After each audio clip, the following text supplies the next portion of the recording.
Страны-члены НАТО считают Китай решающим фактором войны России против Украины. Об этом заявлено в итоговом коммюнике юбилейного саммита альянса, который завершился в Вашингтоне. Китайские инвестиции и экспорт товаров двойного назначения восстанавливают оборонно-промышленный потенциал Российской Федерации, помогают ей преодолеть западные санкции и увеличить производство оружия, которое затем используется в Украине. Заместитель генерального секретаря НАТО Мирча Джоанэ подтвердил в интервью Euronews, что Китай представляет угрозу для Европы. Reconstitution of its armed forces is coming via China. So China is a major enabler, the enabler of Russia's war against Ukraine. We see Iran, we see North Korea, we see a coordination among these countries and Belarus and a few others. So we can look at the situation as we want, but the reality is that there is a pattern of aggressiveness, basically fueling the war of Russia in Ukraine. So this means that China is a threat to our security.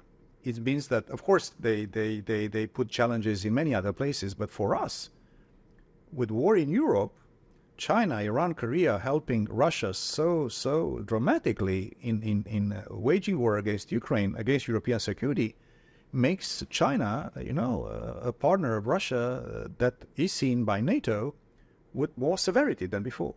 China has responded essentially saying this is very provocative language. Where will this lead to? And I have to say that the language that we have adopted is also, a more clear language, but also a careful language.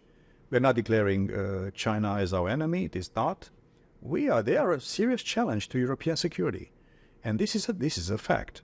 And of course, the fact that there is no limit partnership between Russia and China is deepening and becoming more complex, together with the other countries like Iran and North Korea, is adding these issues. Of course, you have not seen in our statement, in our final declaration, any direct actions by NATO, because we are a security organization. Well, we're seeing in Gaza children having their arms and legs amputated with no anaesthetic, starvation, dozens of children being killed every single day, and no criticism from NATO countries, despite the fact that they say they promote the rules-based system. Is there double standards in this?